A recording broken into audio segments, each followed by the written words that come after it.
Good afternoon, everyone. Welcome to this webinar on prison education, a vision for the future. My name is Janet Farrer. I'm currently President-elect of UCU, and I chair the National Further Education Committee, which has representatives from further education, adult and community education, and of course, prison education. I myself work in an FE college in trade union education, and we're currently delivering a branch strategy course to prison education reps. So I'm really looking forward to hearing more about prison education and learning more, and really just kind of having the opportunity to discuss this forgotten sector in lots of ways. So we're really excited to look to the future, really, as part of our Fund the Future campaign, and think about how we're going to improve prison education together going forward. So before we start, there are a few practicalities that I need to just run through with you. So the session's being recorded to make it available for members who can't attend. And it's also being live streamed across different platforms, different online platforms. So all participants, and you'll see this on the bottom of the screen, are strongly advised to refrain from referencing individual prison sites, employers or service users past or present. So that's just to protect everybody here and the employers as well. Please do use your social media presence to share this widely, to make sure that as many people in UCU and outside of UCU see it as possible, to learn more about prison education. So we're really lucky to have, you may have noticed, Rebecca, who's currently our British Sign Language interpreter, and later on we will have Seamus, so we want to say thank you so much to them in advance. We've got a number of speakers, all with expertise in this field, presenting on different sessions, and they're going to do their best to answer your pre-submitted questions within the slots that they've got. And all the slots are quite short, so we're cramming quite a lot in, so bear with us on that. Some of the pre-submitted questions were branch specific, so they wouldn't be suitable for a general webinar. So if any of your questions do go unanswered, please make sure that you do get in touch with your branch to find out the answers to those questions. Some other questions were linked to health and safety concerns, which is obviously completely understandable at the minute. So whereas we might touch on some of those issues during the webinar, that isn't the main focus. But the good news is there are plans to have a future health and safety in prisons webinar to cover those concerns. The speakers will need to keep to their time slots because I won't be able to interrupt them, and I don't much want to interrupt them. I don't really enjoy that. And please feel free to add any questions that you have while you're watching on any of the platforms that you're watching it on. We'll try our best to deal with them at the end, time permitting. The webinar will finish promptly at 4 p.m. So I think that's pretty much all of the practicalities. So just as way of introduction, really, one of the pre-submitted questions was, what is the future of prison education?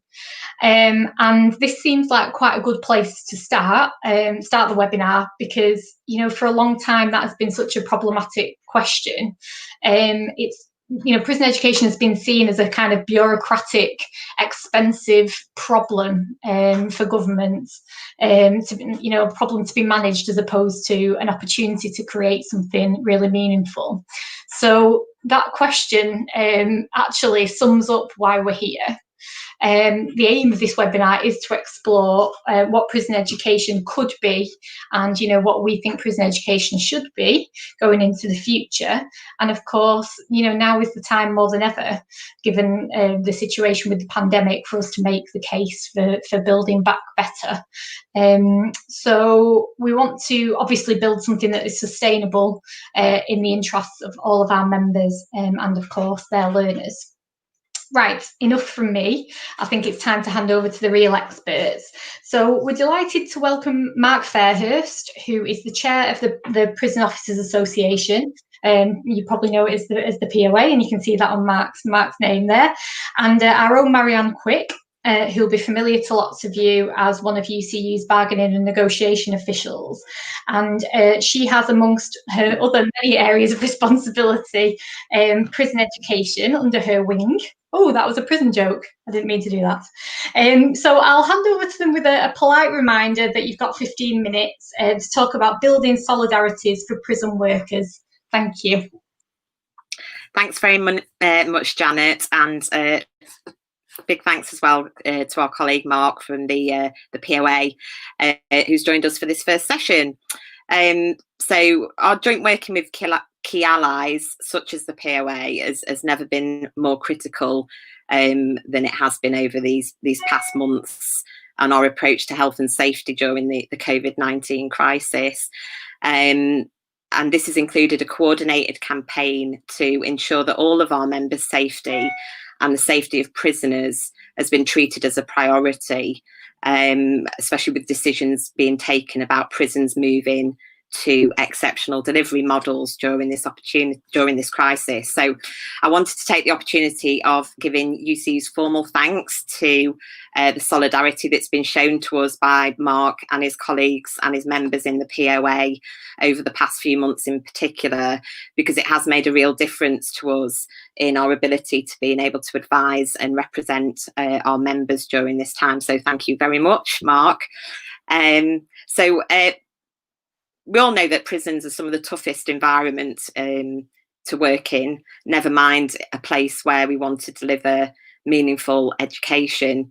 And our joint work with other unions who represent workers in the prison environment has really developed over the past few years nationally, with the establishment of the Joint Unions in Prisons Alliance, or JUPA. So whilst Mark's here, it'd be great if you could tell us a bit more about what JUPA is, who they are, and why it was established. Yeah, thank you so much for this invite, and solidarity to you all who are watching.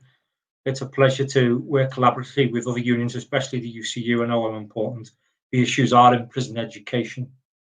So the Joint Union Prisons Alliance was formed because we recognised there was a gap in our prisons when we were representing those staff who work in a wide variety of roles.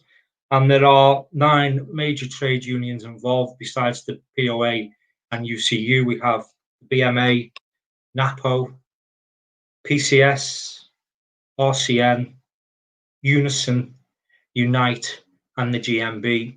And all their members have roles within prisons.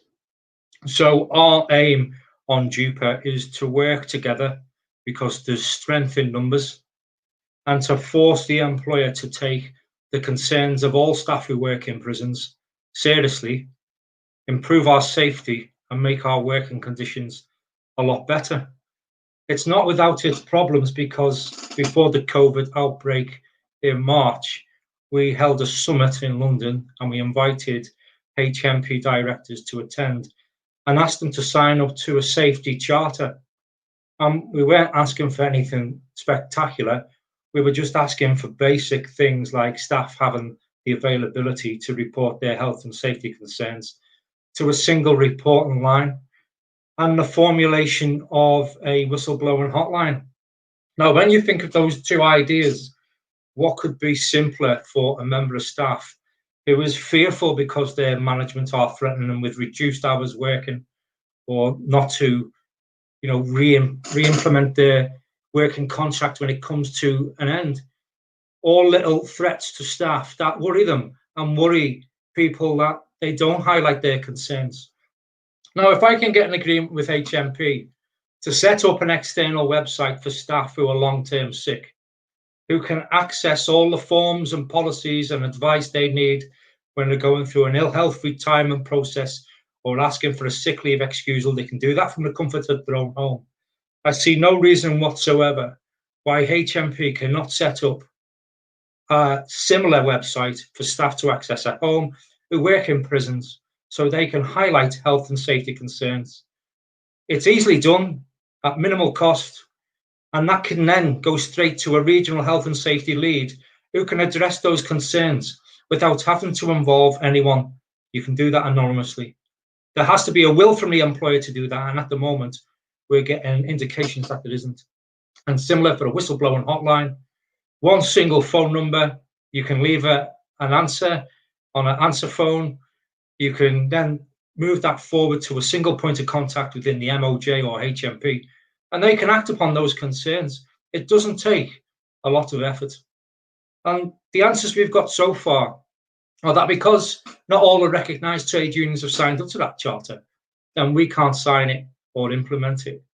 Well, it's quite clear that the policies and procedures in place are not fit for purpose. We've got examples of teaching staff being denied access to a prison site because they've raised health and safety concerns. And I'm currently involved in my own whistleblowing experience where since January I've been representing 3 of my members who've raised serious concerns about health and safety, gone through the whistleblowing process. And here I am some 7 months later, still waiting for that investigation to begin. So these are not fit for purpose policies, not fit for purpose procedures. And we will work with JUPA to force the government's hand to put pressure on HMP and to do something that will happen at minimal resource and minimal cost. Thanks, Mark. I suppose in the coming weeks and months, our ability to be able to coordinate and work alongside other unions is going to be paramount in defending not just health and safety, but attacks on terms and conditions. I'm quite interested to sort of understand your thoughts and approach to, whilst we're coordinating and strategising nationally, how we can further develop aspects of worker solidarity within our branches and prison workplaces at a more local level. Because I think one of the casualties of the commissioning model has been this fragmentation of prison workplaces with different workers working for different employers and not a sort of space within which they can have shared conversations about that joint workplace. So can you sort of give us an idea about how UCU and POA members can work together more closely locally to build on that worker solidarity?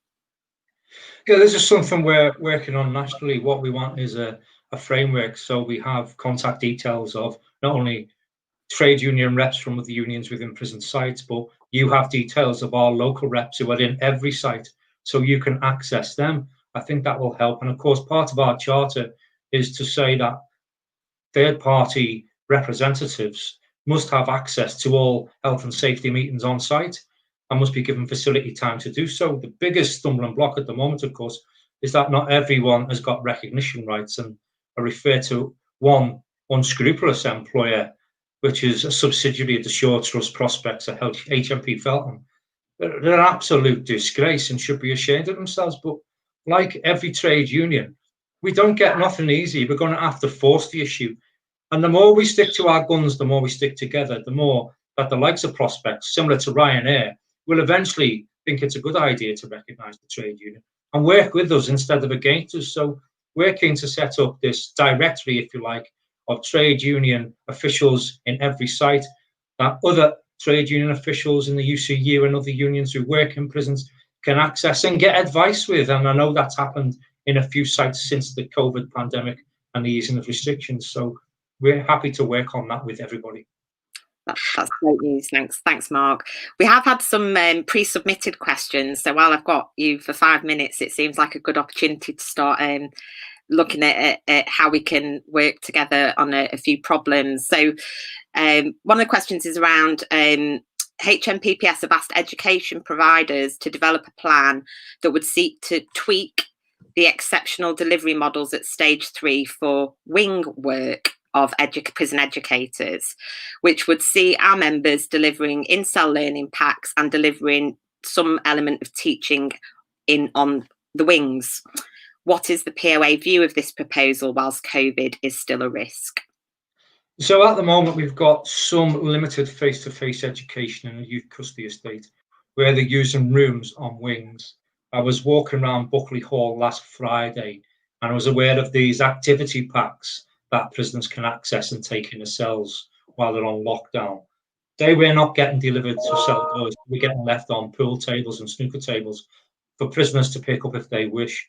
As far as I'm concerned at this moment in time, if they want face-to-face education in the adult estate, in the closed estate, then they need to reopen education blocks with adequate safe systems of work in place and risk assessments, adhering to social distancing and with extremely limited numbers, making sure that the cohorts of prisoners do not mix. You cannot work on a wing as a civilian member of staff, as a third-party employee, unless, as part of your induction process, you have completed personal protection training. If you are in a prisoner-facing role, no member of staff working in a prison should be working with prisoners unless they've done personal protection training. That should be part of your induction. And that is a big plus for us, and it's a big, gambling block for you, because the gamble is we're not going to work on wings. The threat is, well, you lose your job. And then the other gamble is, well, we're prepared to work on a wing, as you say, as long as the facilities we use have been risk assessed safe, with a safe system of work in place. But more importantly, as long as our members have received personal protection training, because that may enable us to de-escalate situations, spot signs of aggression and violence before they happen, and get ourselves safe. But more importantly, we don't do the law of cobbles in prisons. We get trained to deal with violence. And if your members are not trained in how to get away from a violent situation or protect themselves, then they are, at risk of being prosecuted for assault. So as far as I'm concerned, a massive bargaining chip for any union with staff who work in prisons who are on prisoner-facing roles is get my members trained in personal protection training before they even access any prisoner-facing roles. That's a really important point. Thanks, Mark. Just following on from that, are there any lessons to be learned from the exceptional delivery models about reducing violence and improving conditions for the future, and what POA's experience has been over this past few months on that? Yeah, I think we've got a lot of lessons to learn, and I know HMP are currently going through a research project to learn those lessons, but we've had prisoners telling us and staff telling us that these restrictions will give us a chance to reset our prison regimes and reduce violence. So all the psychologists and psychiatrists and the so-called prison experts who've never worked in a prison were telling us that if you lock people in cells for 23 hours a day, there'll be mental health problems, there'll be self-harm, there'll be suicides, and there'll be a violent reaction to staff when eventually they're unlocked. And that's gone against the grain. None of those things have happened. And what we've had the ability to do is we've had the ability to forge those relationships with prisoners, meet their needs, make sure their mental health is catered for, give them the basic entitlements, and make them feel safe. And I know from my experience that prisoners have said, we like this regime, it's predictable, it's stable, but more importantly, we feel safe. Self-harm in a lot of prisons is drastically reduced.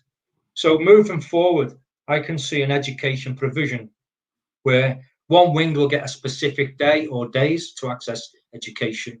They will be in smaller cohorts, observing social distancing, and you will have more staff around, less prisoners to supervise, and overall, the safety will be paramount, not only for the violence issue, but also the spread of COVID, because I know we're all worried about a massive second wave, and we need to prevent that in our prisons, because as soon as it gets into a prison, the potential for it to spread it's too scary to think about. Actually, it could be, catastrophic. So moving forward, less prisoners in your classrooms, more of us around to supervise and help you if you need us, and set days for each different wings or units in the education departments. Thanks. A lot of our members will be reassured to hear those words around how we can better work together, but also around the safety systems that hopefully will be in place moving forward. Okay, thanks very much again, Mark, and we'll look forward to seeing you at another HMPPS meeting very soon. Thank you all. Solidarity to everyone.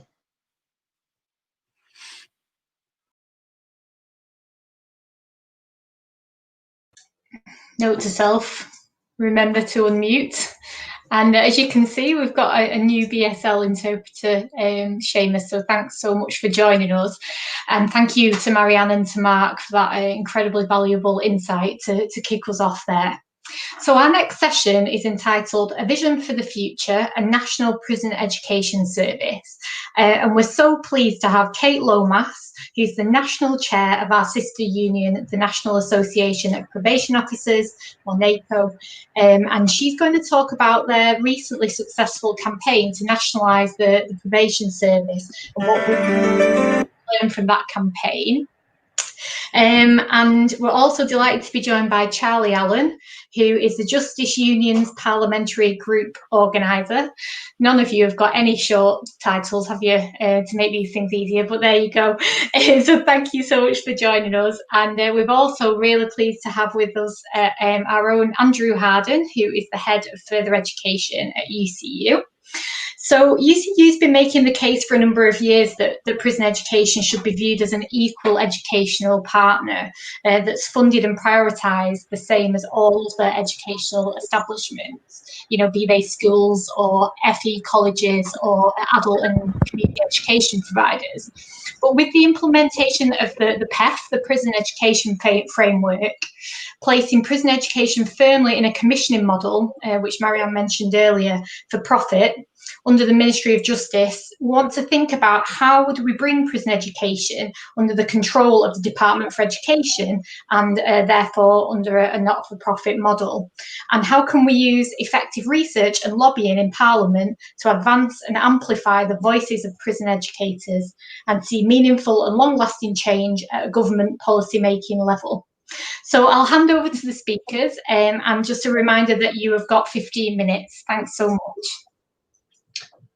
Thank you so much, Janet. And look, it's really exciting to be part of this particular session, because I think so often in prison education we find ourselves sort of playing. I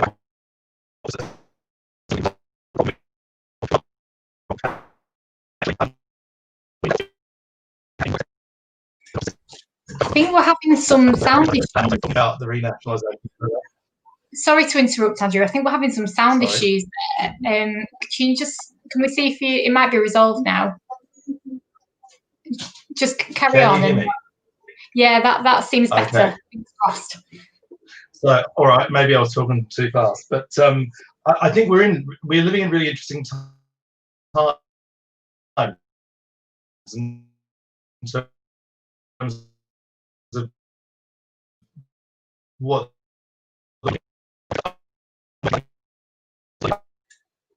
Really sorry, Andrew. We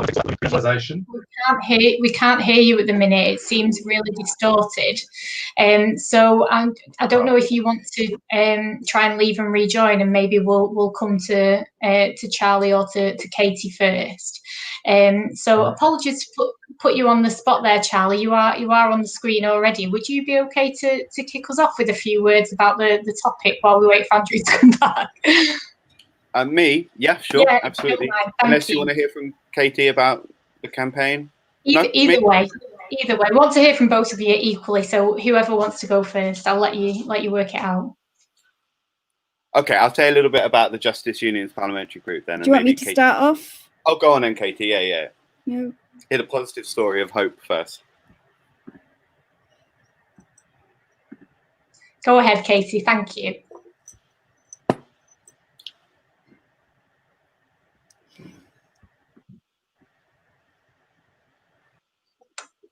All right, we seem to have lost Katie. Goodness me, they're dropping like flies, aren't they? So I think that remains for you, Charlie, to say a bit about your situation, if you don't mind. Thank you. No, not at all. So Justice Union's parliamentary group, it's a group of I think almost 90 now MPs and peers in Parliament, and it's cross-party. We've got Labour, Tory, SNP, Lib Dem, all the parties, and it's there as a sort of campaigning core for the union campaigns. They're basically MPs and peers who have said we want to stand up for the union campaigns. In this case, the Justice Union campaigns. That the group, as you said, I'm the organizer, I do the secretariat. The group's sponsored by UCU, NAPO, POA, PCS, who've got a lot of courts workers, and the Police Federation. So basically, the group members use all the parliamentary tools at their disposal. So everything from speaking in debates or tabling questions, interrogating ministers, raising issues at select committees, all the tools available. and they do this to raise the union campaign. So a great example that Katie's going to be talking about in a bit is the campaign to renationalise probation, that after years and years of hard work was won quite recently. And it was a tremendous victory, and real credit goes to NAPO and other campaigners, as well as the MPs involved who would constantly raise the issue with ministers, highlighting the failures of the probation privatisation. And that's something to consider. The big message from the probation renationalisation, and I'm sure Katie will mention this, is that what this proves beyond doubt, and what the government's basically admitted, is that probation cannot be run for profit. It just doesn't work. People were saying that at the time. It was pretty obvious to anyone involved, but the recent renationalisation announcement really proves that. And by the same token, that's part of a wider narrative that I think we should play into, which is about the justice system in general can't be run for profit. It just doesn't work.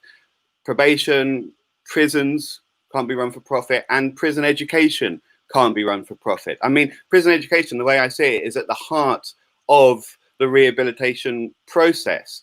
And just like rehabilitation shouldn't be run for profit, prison education shouldn't be. So I think we can use this sort of momentum that's been generated from the renationalisation of probation to say, well, this is a good starting point, but now let's look at whether we should be building new private prisons, which is in the pipeline. 5 of the 6 of the new prisons, if we're lucky, 5 of them will be, only 1 will be a public prison, is what they're saying, if we're lucky. So there's going to be a huge campaign coming up there about not just no more private prisons, but also all the profiteering within the prison service should again be taken into public hands. And I think very clearly prison education is a big part of that.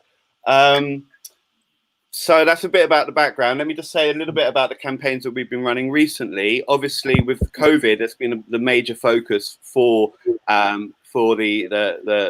group and for the MPs, and the MPs have been intervening just before lockdown. This was back in March.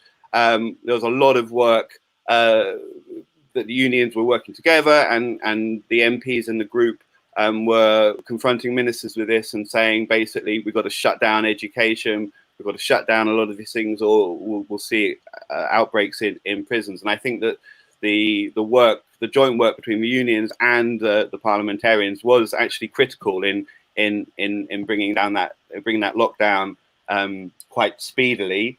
Throughout the crisis, we've been intervening at the request of unions. Mark raised the issue earlier on of a young offenders institution where there were some problems with the provider and the employer, and then members of the justice group intervened at select committees, kind of put the ministers on the spot, said, you know what's going on here, what are you going to do about it, and secured agreements from ministers to intervene, which I think actually made a real difference on the ground, as I understand it. In that one establishment, the prison management actually had intervened and turned the arrangement into a voluntary one, bringing the educators, making the change in working conditions a voluntary thing rather than a mandatory thing, which the employer was trying to do. So that was successful. Yeah, that was really important, Charlie. And I think in any sort of forward-facing, proactive industrial strategy that we now want to undertake as a union, the support that we get from Charlie in particular and the Justice Union's parliamentary group is going to be critical. I'd like to bring Katie in quickly before her connection goes, and for us to learn and give our members hope about the campaign that you ran at NAPO. Thank you. Thanks, Marianne, and thanks, Charlie, for the background, but also for all the work that you did as part of.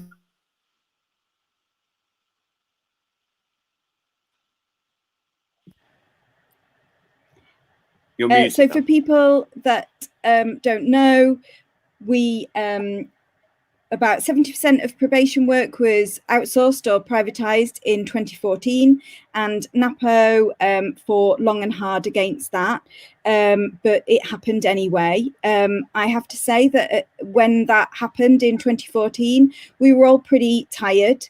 The campaign we had thrown everything at because we saw it as a campaign to save our profession. So we were tired. Some people were pretty despondent. We had used all of our resources, any type of resource that we had in the union we had used, but we realised that we had to continue campaigning to reverse the decision. And as Charlie mentioned, just in June this year, we got the fantastic news that actually we'd succeeded, and pretty much all of the outsourcing has been reversed. And we're back now to a position from June next year where the public sector will be delivering the majority of probation services, with only very specialist services relating to ETE accommodation and substance misuse support being delivered under contract by specialist providers. So I've been asked to talk to you about our campaign and how we did it and what made it work. As I said, we fought really hard against outsourcing in the first place. So we were pretty tired at the point that privatisation happened and we began our new campaign. So we had to have a real clear vision of what the future might look like for probation, and a vision for our profession. So it's not, for us, it's not just about a job, it's about a profession and a career. And the main thing I would say to you is don't give up. Even when it seems like you've lost, even when it seems like you've nowhere else to go, please don't give up. We kept campaigning, and we changed our campaign and changed the things that we were doing as part of our campaign right the way through, but we never gave up. And I think that's the important thing.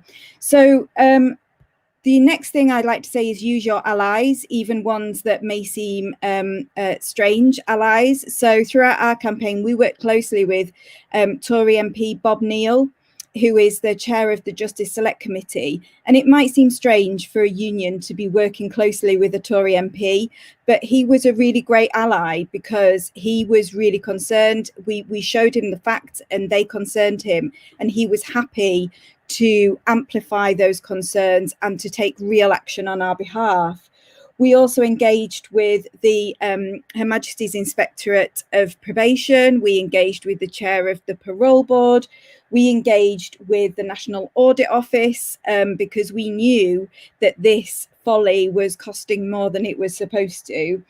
And of course, we engaged with the Shadow Justice team and our sister unions, who were a real clear support. Even when they couldn't take up the mantle and campaign on our behalf, we were able to get support from them, and they were able to amplify our voices, especially as we are quite a small union, because we're very niche, and some of our sister unions are much bigger and had much bigger voices that they could use on our behalf. So we used any and every event to promote our message and to give our vision for a future probation system, and to highlight the problems that we had in the system at the time. And we did that in a way that promoted engagement with the Ministry of Justice and the CRC contract owners, because what we didn't want to do is we didn't want to shut off those avenues of communication. So we had to tread quite a fine line with that, and it's always tricky. But we did that, and we built those positive relationships while maintaining our implacable resistance to privatisation.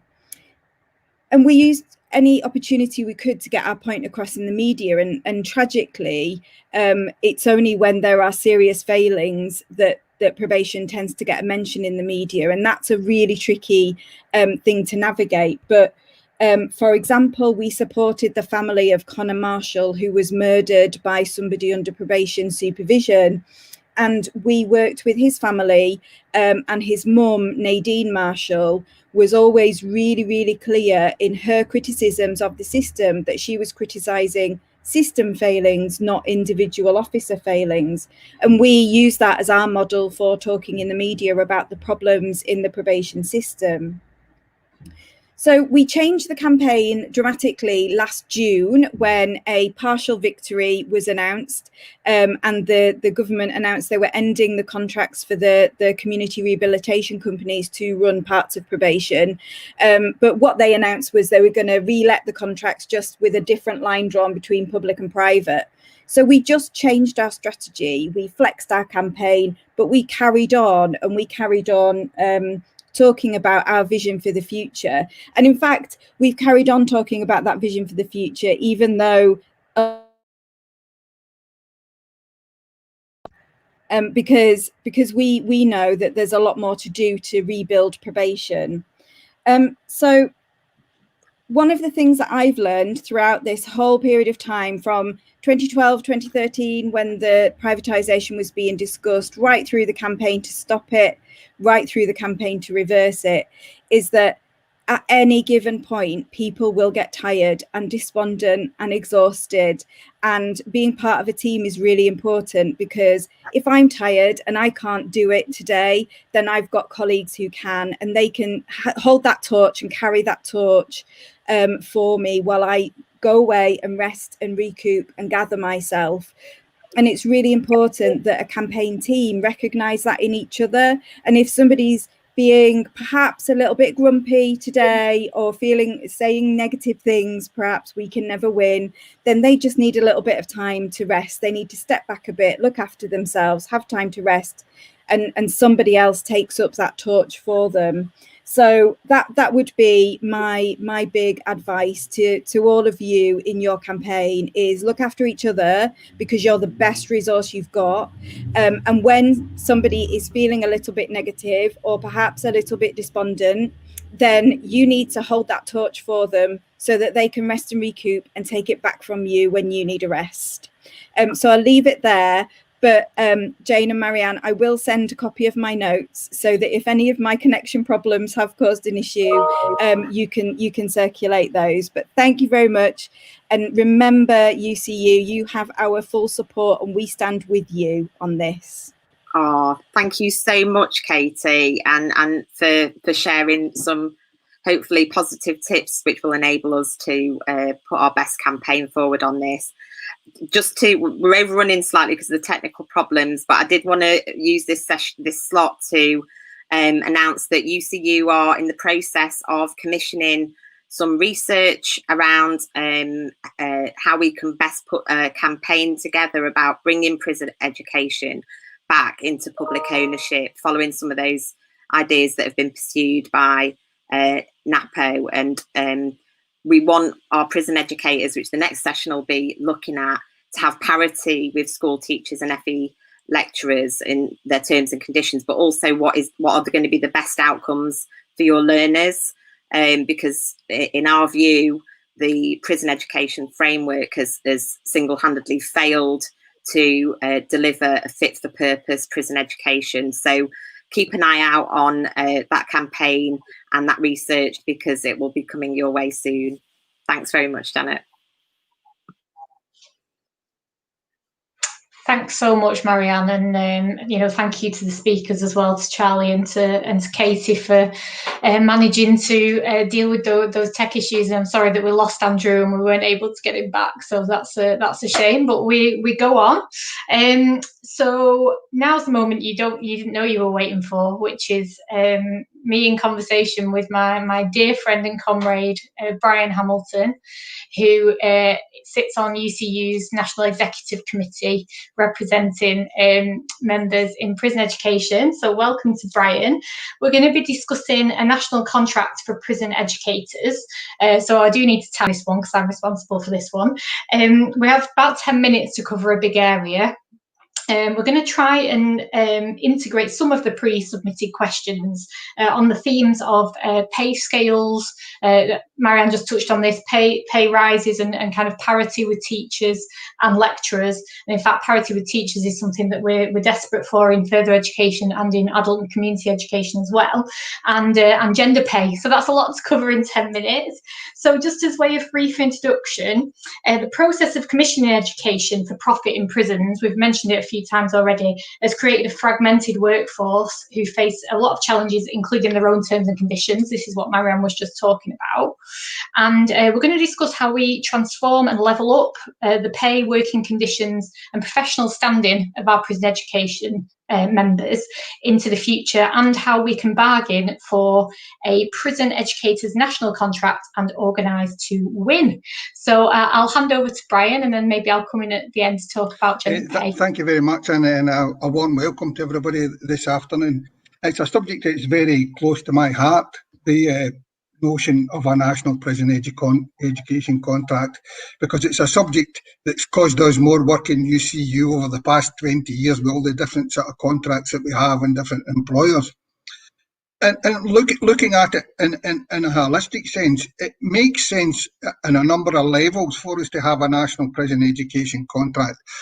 The first level is for us as prison educators. We can then see a staggered career progression with different pay scales and different conditions in our working conditions, so that if we move from one employer to the other, as happens at the moment, then we will be moving to something that we already know. One of the biggest problems with the recommissioning has obviously been the tubing of staff from one employer to another, and I'm sure many of you have been tubed more than once and have ended up working for 2 or 3 different employers. The commissioning process made employers bargain with our terms and conditions.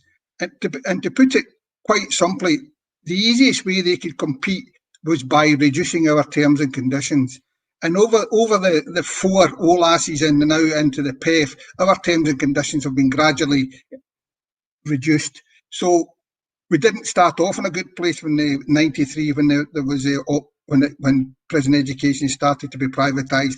But we're now in a position where we're somewhat at the bottom of the pile with adult educators in terms of salary and pay and conditions. So what I would like us to do is campaign for a national contract where everybody who is a prison educator is working to the same salary scale, is working to the same regime where they have the same amount of teaching hours to deliver, where they are equal with trainers who are doing exactly the same job, and they should be treated as the same, so that when these employers are commissioning for this work, the one thing they can't compromise on is our terms and conditions. This will then force the employers into a position where the only thing that they can really compete on is they can compete in quality. Now, if they're competing in quality and the contracts are going to the people who are offering the students the best quality and the taxpayer the best quality for that return, then it's a win in many levels. It's a win for us because we're all being treated the same.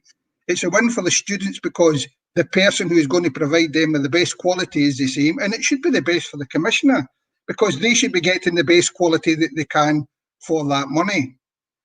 On the subject of money, if we're running it with profit in the system, then that money is money that's been taken out of the system. Now, as a taxpayer, if I'm paying money for prison education, I want that money to be spent in prison education, not to go into the pockets of shareholders of a private organisation or into the pockets of a college so that they can move money about to finance other parts of these multi-corporate colleges now, where they have more than one business running under the umbrella of a college. So there's a lot there that would be benefited to everybody experiencing that national contract. I can't emphasise enough that it's a good deal for taxpayers. So politically, we should be able to use that to put forward. And on that, if we can win that argument, the next argument that we need to argue as prison educators is we need to get prison education taken out of the hands of the Minister of Justice and put back into the Department of Education. in doing that, again, we'll be back on to dealing with education and not dealing with the management of contracts and managing them on a financial basis rather than an educational basis. So we just want to finish off by looking at some of the questions. I think I've answered most of the questions that were submitted. There was a sort of questions about comparing us with FE, and I'm sure a lot of people who work in FE colleges will say we don't actually have a national contract because of incorporation of the FE colleges. They are under the same situation where we are, where different employers have different terms and conditions and different things. So I see it as in 3 stages. I see it as number 1, securing a contract, a national contract for prison educators. Number 2, securing national terms and conditions for everybody who's working in FE, us included in that. And number 3, getting everybody in FE, prison educators, adult educators, onto the same terms and conditions as school teachers. I would emphasise that this doesn't apply to people in Wales because our colleagues in Wales have actually managed in FE to secure a national contract. So that's something that proves that nationally it can be done, and it's nationally that something that employers can work towards. But before I finish up, I would just like to hand over to Janet, because I think Janet's in a better position and has a wider view of the union to look at the gender pay gap. The gender pay gap as a union, we're tackling it. It works in universities, it works in colleges, it works in adult education, it's in prison education. It transcends everything that UCU represents. So if I can hand back to you, Janet. Thanks so much, Brian. I completely agree with everything that you've said. And, if we can work towards a national contract in FE and in prison education, then in theory, having pay scales would fix our issue of the gender pay gap. Of course, it would be remiss of me not to mention that we also have a huge, even bigger than the gender pay gap, BAME pay gap, and there's a huge disability pay gap as well. It's harder to measure in terms of data collection, but just as Brian said at the end there, in UCU equality should be and is, in my opinion, through absolutely everything that we do. And the fact that we still have to discuss the fact that these pay gaps exist in the 21st century is pretty shocking, really. So just to kind of say briefly that equality in the workplace, the law does say that if you provide the same value, work of the same value, then you should be paid the same. It's not rocket science, is it? We know that isn't the case, and we do know that Britain still has the highest gender pay gap in the European Union. But we've only really been collecting kind of official data since about 2018. So there's lots of work that goes on in UCU around this, with the brilliant equalities committees that we have, and it always comes up at the equality conference every year. What we really need is more equality reps.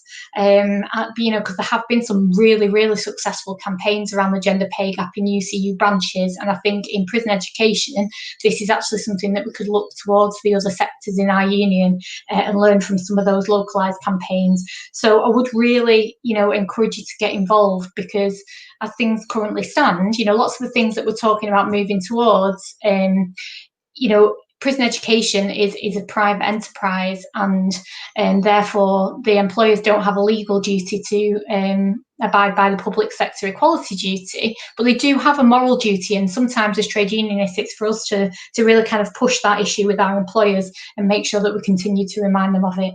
So I could talk about this all day, so I'd better not, because we are a little bit short of time. But I just would really, really like to thank Brian so much for his contribution there. It was excellent.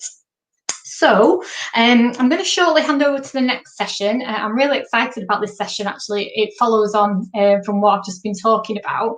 This is about opportunities and risks of online and mixed media delivery in prison education and how this could impact.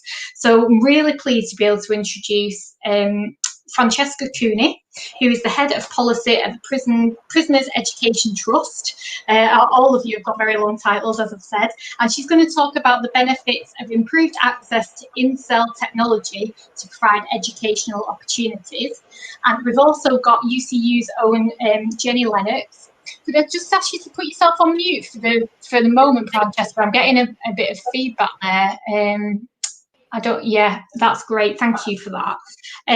Just don't forget to unmute yourself like I do every single time. So Jenny Lennox, who's one of our bargaining negotiation officials, and used to be heavily involved in prison education, and I'm sure she's known to lots of you, and obviously she still is very involved, otherwise she wouldn't be here. So thank you so much to both of you. Just as a really brief introduction, as other education workers, prison members have had to adapt to the same challenges of transferring to home working during lockdown. But there is added complexity, which I'm sure they're going to talk about, because obviously learners in prisons don't always have access to technology from their cells, and obviously urgent investment is needed to enable tutors to be able to support their learners remotely. But we also need this investment to avoid what we've been talking about today, this kind of for-profit approach that have blighted the current system. There are further challenges, again, which I'm sure they'll talk about, around safety and job security. So we need really good quality blended learning to be properly resourced in terms of workload, access to relevant continuing professional development, and equipment. And I'm sure Jenny will cover that. So I'll hand over to you both. Thank you so much. Thank you, Janet. And you've probably kind of said all the things we need to say. We shan't bother, but it's a big topic, really. I think the whole issue of blended learning in prisons. And what we wanted to do today with our session is to actually start a conversation amongst our members in prison education about what good digital learning could look like. I know that's kind of quite hard to imagine sometimes when you look at the infrastructure that's there. But we'd like to sort of imagine the possible. So we know that COVID-19 has had a huge impact on the work that all of you are doing out there, and it's obviously has a huge impact on the prisons as well, and what we're able to provide for them. And we know that if this carries on, and we can't kind of provide the levels of education we provide for, that's not going to have a huge impact on prisoners. It's going to have a huge impact on all of you. But we wanted to work with the Prisoners Education Trust to talk about what was really possible, and look forward in an optimistic way, because I think we have an opportunity right now to scope out the nature of the conversation we need to be having with employers, and we need to be having with the government about what is possible in our prisons. So I'm going to hand over to Francesca, who's going to talk a little bit about that. Thank you. Thank you, Jenny, and apologies if I cut out. I'm really having problems with my internet this afternoon. So for those of you who don't know, the Prisoners Education Trust is a small charity, and we provide funding for individual prisoner learners who want to do distance learning by correspondence course from level 2 up into Open University. And we fund lots of different types of courses, a variety of courses, because we know that the curriculum in prisons can be too limited. And we also coordinate the Prisoner Learning Alliance, which is a coalition of organisations and individuals, all who have expertise in prison education. It's a cross-sector alliance, and we are advocating for improvements to prison education. So for a long time now, we have been advocating for the rollout of digital technology. There's an added impetus, as Jenny said, under COVID. We know that the prison service now are looking at recovery and looking at how best to support in-cell study and individual learning. And we believe that digital technology has to be at the heart of that. There are far too few activity places in prisons. The last annual report from the Inspector of Prisons said that only half of the prisons I'd looked at that year had enough activity spaces for their population. So even without COVID, even without lockdown, even without social distancing, there are not enough places for prisoner learners. So properly organised and properly resourced, digital technology would add to what's available at the moment and create lots of new opportunities for people. And we know that the need is massive. You will know how disadvantaged many of the prison population are. They need the opportunity to become fully digitally literate, not just to get a job, but to be citizens, to participate in our communities after they've been released. During COVID, we know that a lot of in-cell material has been handed out or delivered into prisons. We know that a lot of teachers have been working really, really hard on that material, but it hasn't always been delivered systematically, and it hasn't always been about progression. And to make sure that we get the right lessons to the right learners at the right levels, we need teachers. We need teachers to do that. So teachers are fundamental to the new systems that are going to come into prisons and the changes that are going to come in through recovery and beyond. We think digital technology will revolutionise prison education in a really positive, inspiring way.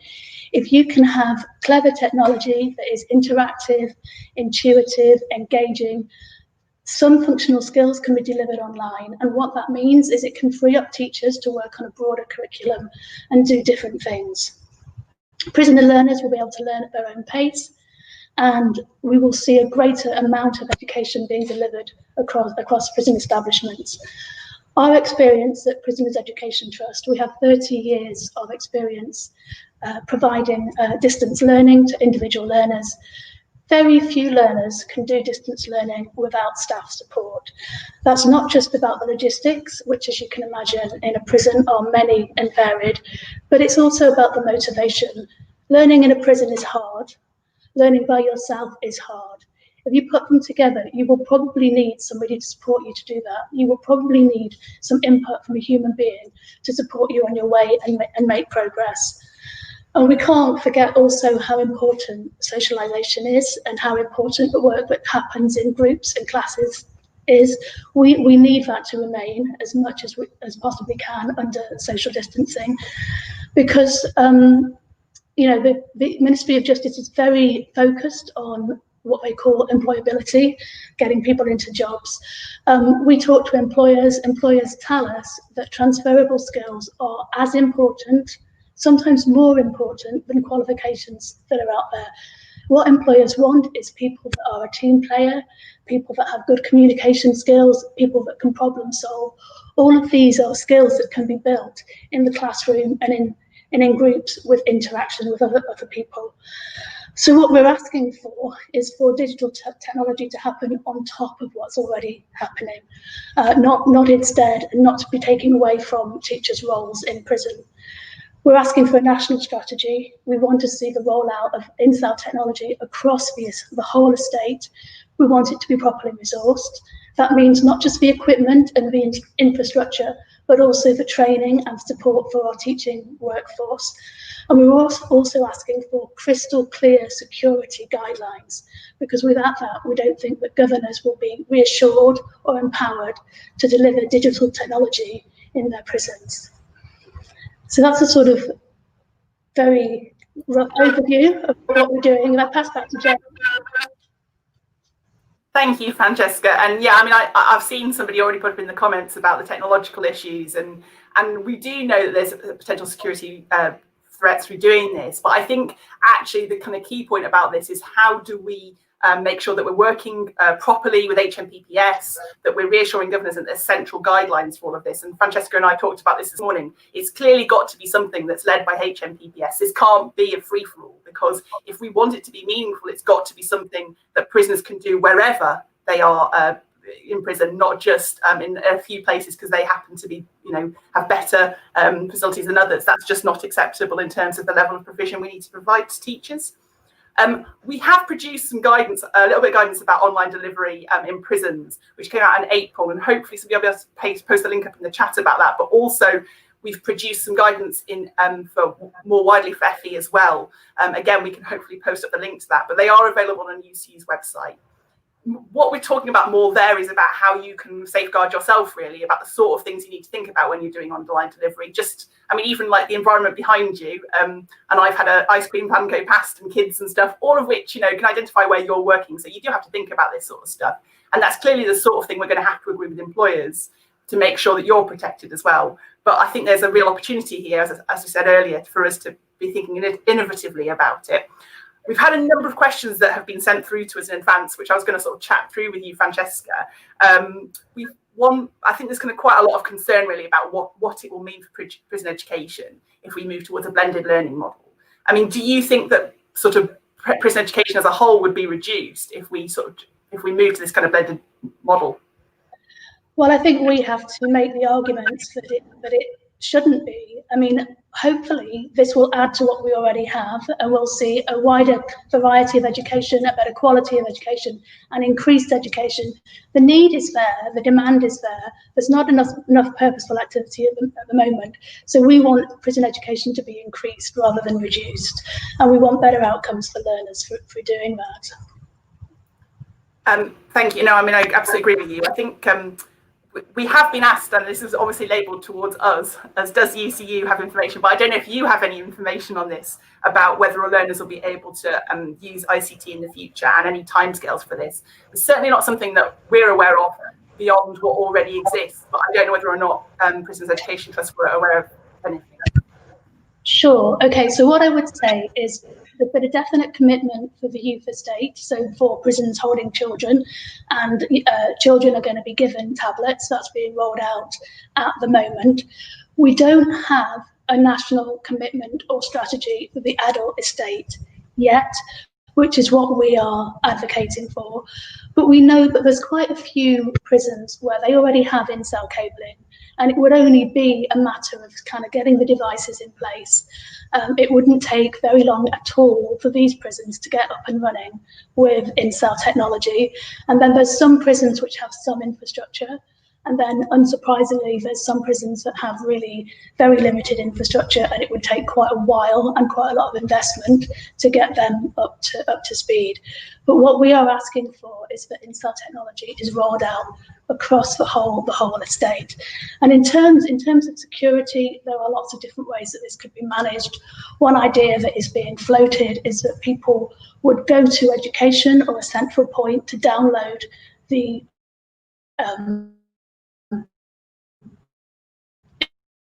information and the materials onto the laptop. I think we've lost your connection there, Francesca. I'm sorry, I think I might cut out there. Yeah, you did. Yeah, sorry about that. Sorry. That's okay. I was just talking about really technology today. I think everything's gone on strike. So just talking about a situation where you might have learners that go into the prison education department with their devices, download their education material, and then take it back to the cell. So the device would have limited interactivity, it would have some functions, but it would not be internet, it would not be accessible to the internet. So there's lots of different ways of doing it that would be safe enough and secure enough. And we've produced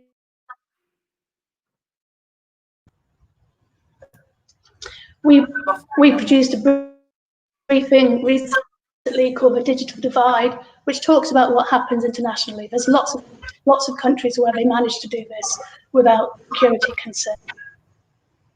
Thank you for that. Yeah, apologies to everybody about the connection, but as I say, I think the hot weather in London is making everything not function properly. Anyway, I mean, I think hopefully what we've laid out here is an ability to sort of start that conversation really, and hopefully hand over to you at this point, because we want you as prison educators to be framing this conversation. It's great that the Prisoners Education Trust is wanting to put pressure on to make this happen and have a national strategy, but what can we do to help shape that?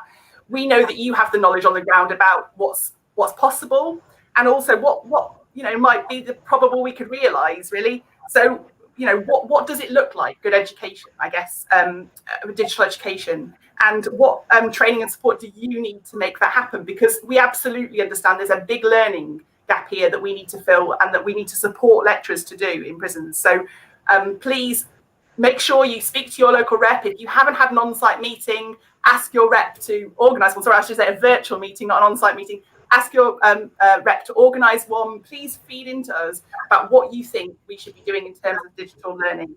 Because we see this as an opportunity to lay out the plan for what we're going to lobby government on to achieve, and also what we need to negotiate with the employers on as well. So please let us know what you think on this and how we can take things forward. I'm going to hand back to Janet now, I think, if it all goes smoothly. Seamless.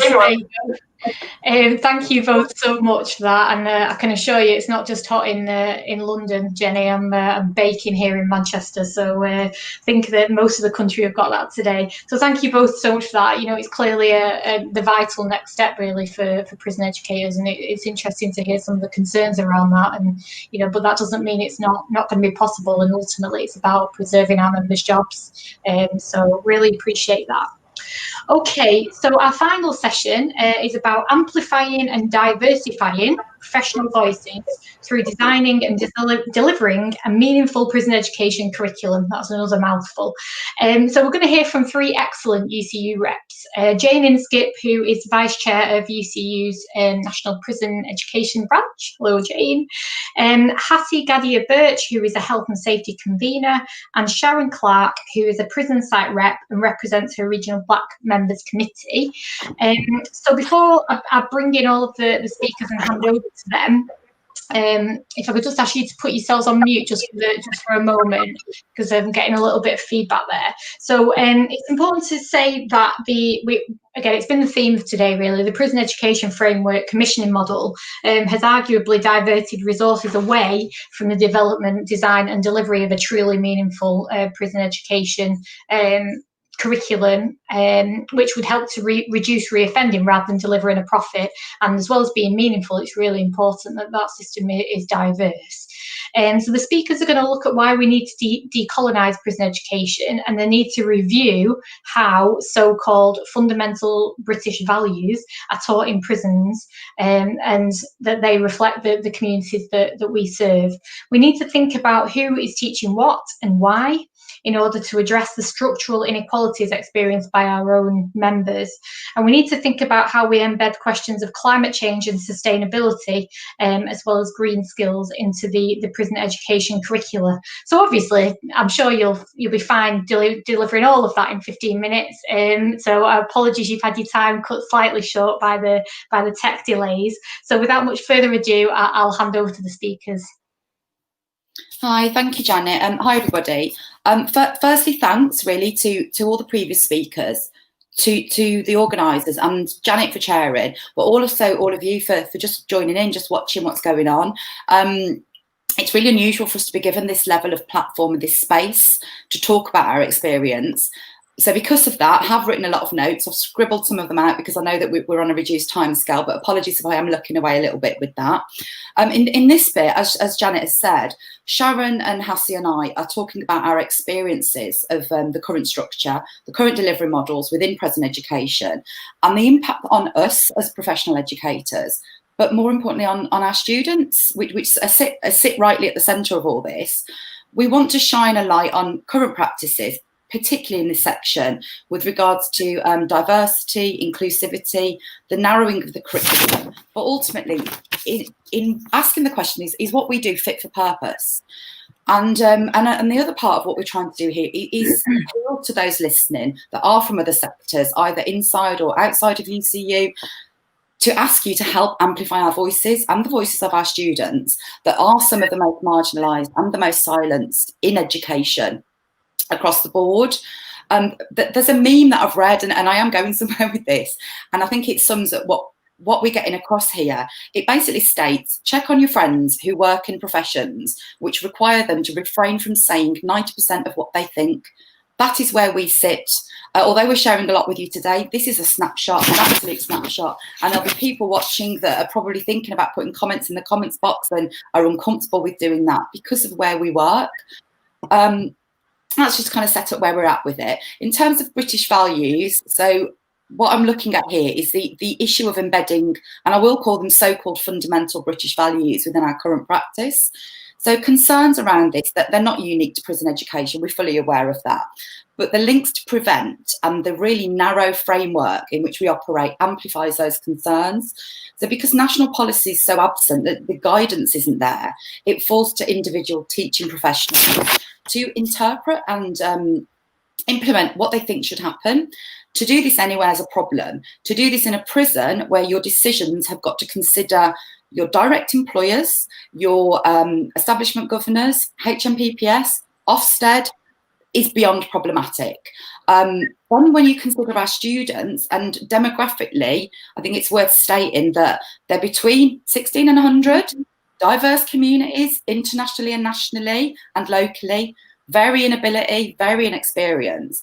I've got a high prevalence of hidden difficulties, and very complex and chaotic lives. So is it any wonder that the British values generally are solely manifested in Union Jack bunting, pictures of fish and chips, and a bit of a nod to the Queen? That's what it looks like. For many of our students, this representation of what it means to be British is just another way they're excluded and they're marginalised from society. And this I'd call it a fixation on Britishness, is helping to generate suspicion and dysfunction within the prison community. If you frame these values as inherently and exclusively British, you ignore and you minimise the lived experience of most of our students, as well as our colleagues. If we reframe them as human, as opposed to linked to specific nations, it enables us to not only be inclusive, but also to engage our students in wider debate and critical thinking. I think Francis touched a little bit on this earlier. To do this, we need the space in the curriculum. We need the tools to enable us to do it, but we also need the permission for it to take place. We can't be as innovative and responsive as other people can. We have to follow this process. Ultimately, any discussion around values has got to involve more than symbols, more than stereotypes, if it's going to be effective, if it's not going to be another box to tick. One of the speakers touched on it earlier. If we reflect on one of the fundamental purposes of prison, it's to rehabilitate, it's to give our students the tools they need so that they're released into a society and a community that they not only want to belong to, but they feel they do belong to. If we continue to focus on this narrow view of Britishness with its roots in colonialism, we're going to hinder that aim. Firstly, we need to acknowledge that British values are values shared by other nations, cultures, beliefs. And this is as true in the prison environment as in any other. And I think that highlights one of the issues we have. Prison education and prisons themselves have got to be viewed as an extension of the community and the society that we serve, not, as currently happens, in complete isolation. Our students are as interested and as impacted by events in society as much as we are. They'll have been following the death of George Floyd, the subsequent protests, the discussions happening in the community, but they won't have the space to engage or discuss. So just moving on slightly from British values, and Marianne and Janet spoke about it earlier, there's a lot of discussion at the moment about decolonisation of curriculum. And for us in prisons, to enable us to do this, we need the power to engage in that discussion. We need to highlight these difficult questions. We need people to listen to our experiences. I'll give you some examples of the things that we want to discuss, and these are true examples. Why are there so many Black female teachers in prisons that initially applied for positions around their own subject specialism and they've ended up teaching cleaning or hospitality? They've been manoeuvred into that position. Why are our younger Black students channeled overwhelmingly into vocational courses, particularly barbering and the gym? Why is it that older white students with professional employment experience immediately get offered the chance to study at a higher level rather than the people that haven't got that footing? And can we honestly say that in its current form, prison education is inclusive, appropriate, or fit for purpose? As I said, that's a tiny fraction of the lived experience of our students and us in our settings. I'm going to hand over to Hassie now, who's going to talk about prison curriculum. Thank you, Jane, and thank you all the speakers. Good afternoon, everyone. Yes, to go back to something that Francesca said about distance learning and giving a sort of varied and diverse education to the prisoners.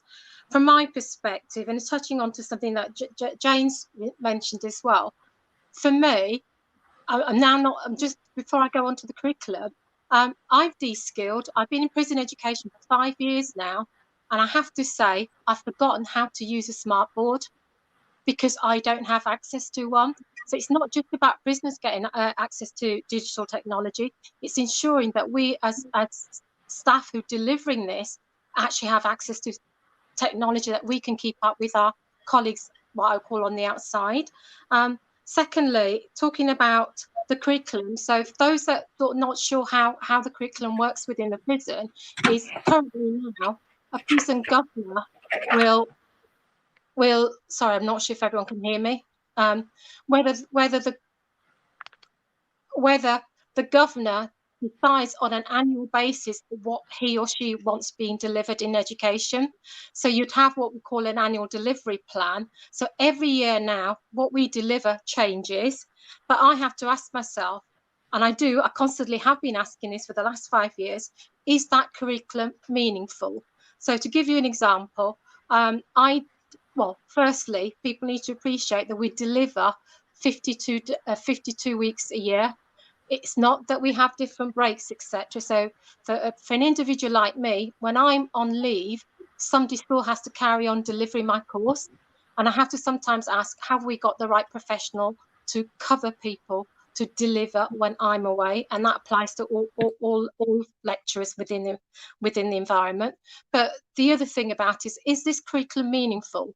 So to give you an example, one establishment where I've worked at and I deliver business, prisoners will come into prison.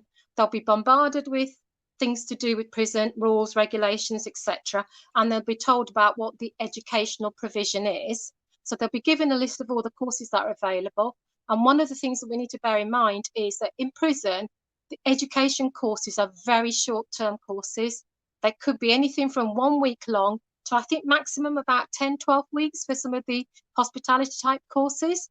But majority of them, they're probably about 5, 6 weeks. So my course is was a 5-week course, and they would come in and they'll fill in various paperwork, etc., and they'll be given a list of courses, and immediately they'll be told, well, you can't go and do the trades because there is a risk factor attached to it. They're seen as high risk because they'll be using tools and things. So, more probably 60% of the curriculum is now out of bounds for them for a while. So that's they're then left with functional skills, your maths, English, possibly ICT, and what I would call PSD type subjects, so business, etc. So what I find, and this is it's something I've experienced, is a lot of learners don't want to go and do maths and English. So as a way of encouraging them to come into education, they'll then turn around and say to people, oh, go and do business. Go and do that business for 5 weeks. By that time, your risk factor would change and you can then go and do the trades. And an additional sell is, oh, well, if you do business, they'll be showing you how to set up your business. That will then give you the opportunity to say, oh, I'm going to set up a business as tiling, so I can go into a tiling course. Effectively, people come into my course and I have a mixture, given the prison I've taught in before. In this particular example, it's a training prison, which means we've got a number of people and we have 18-year-olds coming straight out of the youth estate into my YOI prison. We then get to a stage where I'm teaching them business, and whilst they might be engaged with it, you get to a point where they say, Miss, do you realise I'm not going to remember any of this? And you ask them, well, why not? Well, Miss, I'm a long-term prisoner. The first time I'm going to even consider parole is going to be 18 years. What am I going to do at that time? Am I going to ever remember business, etc.? And you think to yourself, well, why are they on this course? Is this really meaningful education for them? Yes, if they're leaving prison in a year's time, 18 months' time, that's going to be a good course for them. But why are they on my course? And that's an example, but it's similar to our other courses as well. Is that education meaningful?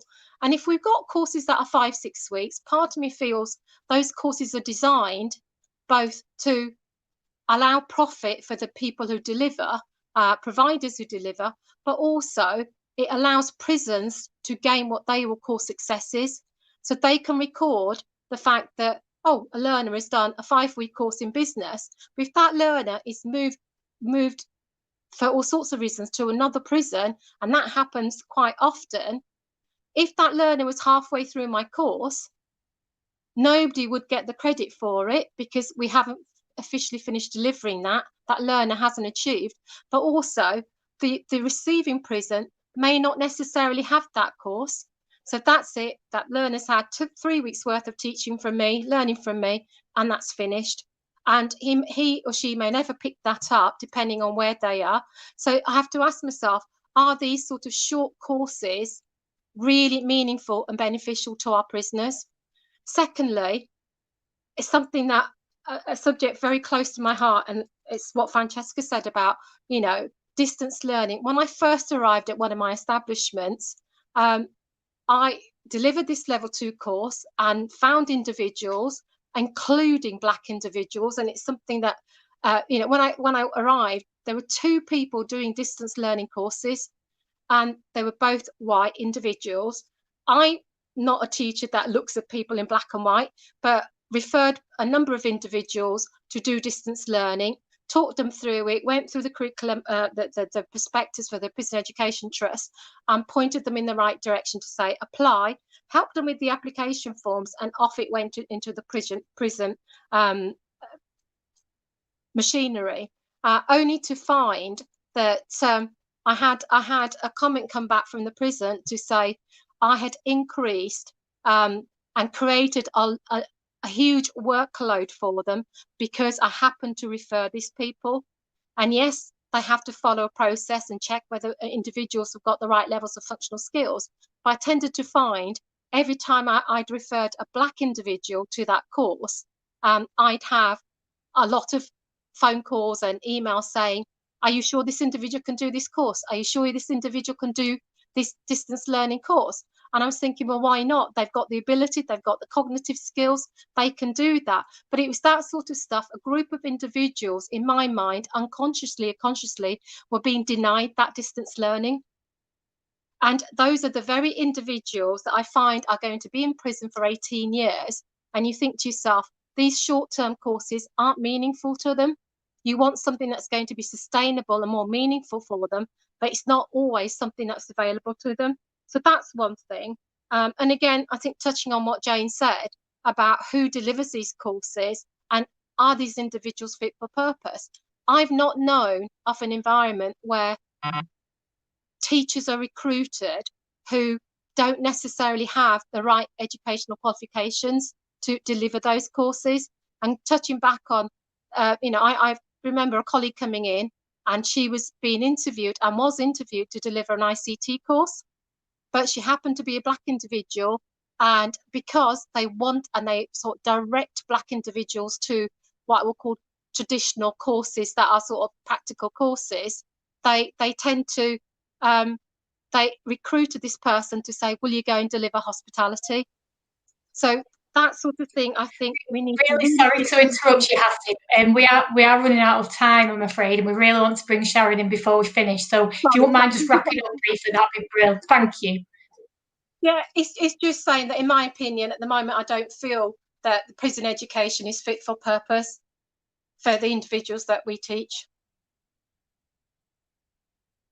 Sharon? Hi, thanks for that. It's been great to have this platform to talk. So obviously I've got a small amount of time to talk. What I'll do is, leading on from what Hassie has said and what Jane has said about decolonizing the curriculum, and I think it's looking at also the overrepresentation of young Black males in prison. And what it is, we need to actually have a look at the reasons why, and look at, sometimes it's like the low academic rates that they're achieving in schools. So, and also the issues that they may have before they actually came into prison, and the negative aspects that they've got of authority. So working in a prison myself, and my personal experiences, having Black males within my class, a lot of the time it's a lack of knowledge and a lack of history and a lack of understanding of who they are. And also, I think within the whole institution, HMPPS have made a statement of, you know, we stand behind our BAME employees. And I think when you look in the prison system, there is a lack of Black people, Black teachers, Black prison officers, Black governors within the institution. And that's what we need to actually have a look at, and look at educating on the whole spectrum of all institutions, all organizations, and all employers. And it's about actually educating everybody and not being afraid to have those difficult conversations. As myself, you know, we've looked at the education system and being innovative and looking at and engaging different organizations to work with us. Whereas I have gone on several occasions in my own time to different universities who want to engage with prison education and actually provide like support for us and see and how we can work together. And when I put a business plan forward, I've put that business plan forward to different organizations, and it's not picked up. So, and I have to ask the question, why is it not picked up? Is it because I'm a woman, or is it because I'm a black woman? Because I've done this on several occasions and nothing's been done. And I think it's important for everybody as unified as a nation to actually have a look and see, why are we still having this conversation about race? We're in 2020 and it's still happening. And like, I grew up in the 70s and the 80s where it was traumatic. And then obviously with the incidents with Floyd, and this is happening, we're having this conversation again, and this should not be happening. And like, when you go into the prison system, I'm there speaking as a positive black woman to the young black males and saying, look, do you know what? There is another way. There is a way that you can progress. However, when you've got an institution that are fighting back against that, it's really, really difficult.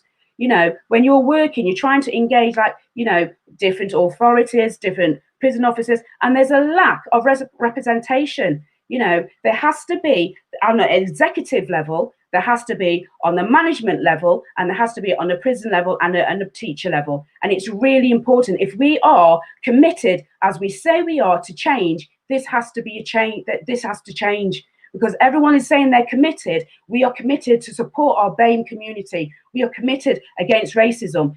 That's fine, but there's a thing called institutionalized racism that has been there for a very long time and no one is addressing. So we need to have a look at this and look how we are represented. If you are, you know, if you are as committed as you say you are, involve us in the conversation. Involve us in the conversation of, like, how can we make change? How can we support you? We're not asking for extra privileges. We're asking for an equal footing. And I think if we start looking at that on the prison education system, you will see a reflection on the black males who are like actually looked at and viewed at as problematic all the time. They're seen as problematic. There's an issue, and there's also an issue with mental health in our black young men as well, and that's not being addressed. So what I think I'd like to say, like finishing off, do you know what are we going to do? How are we going to start making a change? And the question is to all authorities, all organizations, show me so you can be accountable to us. Thank you so much, Sharon. And I got so caught up in what you were saying there, I almost forgot to come back in myself. So really appreciate that. Such important points there. And, you know, thank you so much as well to Hassie and to Jane. And apologies to all three of you that we're not going to have a chance to take any of the questions that you were going to cover just because of the tech issues. We're running a bit behind time. So apologies for that. And, you know, please do, if anyone hasn't answered your questions, do get in touch with your branch about those. So thank you so much to all three of you for a fantastic session. You know, we've got so much to think about, and I know that Marianne might correct me here. Francesca wanted to advertise some events from the Prison Education Trust. Yeah, what I'll do is I'll put a link to those on the UCU Prison Education website so that they're live and circulate those, because I think there are a couple of really important events that are coming up that a lot of our members will be interested in. I also just wanted to give a big formal thanks to all of our hardworking branch officers who've literally gone above and beyond duties over the past 6 months in particular. And being a former activist myself, I know that sometimes activism can come at a personal cost, and I know how hard they've worked for all our members in prison education. So I did want to make that formal thanks. So yeah, I don't know whether you've got time, Francesca, just to bring in a few points there. Thank you, Marianne. I just wanted to mention 2 events that we've got coming up on the 8th of September. In the morning, we've got a webinar for the Prison and Learning Alliance. It's lots of panels and workshops, including a workshop on teaching digital literacy, so you might be interested in that. And then in the afternoon, on 8th of September, 2:30, another webinar. It's actually 3 years since the LAMI report came out, and we know that there hasn't been anywhere near enough progress on that. So we're having a panel talking about racial justice, criminal justice, and education, and they will be sharing their work, their research, and their insights with us. So hopefully Marianne will send the details around, and I hope lots of you will sign up.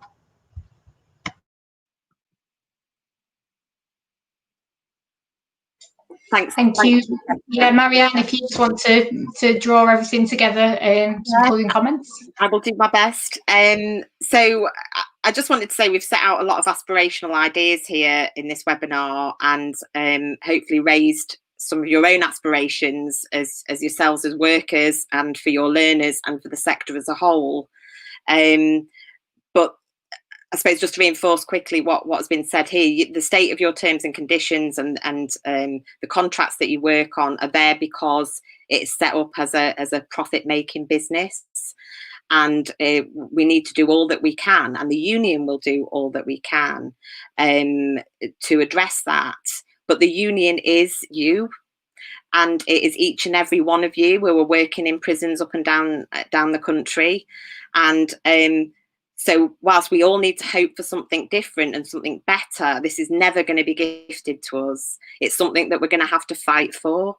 So I want you to all try and go away after today and start thinking about what a really exceptional day as a prison educator looks like, what it feels like, what are the different elements and components of that a good day on the job looks like. Whether it's the time you have to prepare, whether it's the curriculum that you're delivering that we've heard from colleagues today, what the staffing team looks like. So we've tasked all our branch officers to go away after today and to start those conversations in branch meetings and site meetings with you all, because if we are going to develop a fit for purpose policy from the ground up, you all need to be there to help shape that.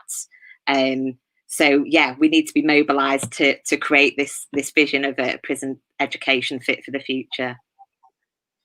Thank you so much, Marianne. And all that remains really is for me to sincerely thank all of our speakers, our brilliant BSL interpreters, and the fantastic UCU staff, and in particular you, Marianne. I don't want to embarrass you, but I know how much effort you've put into not just this webinar, but how much you do for our members and our reps in a general way.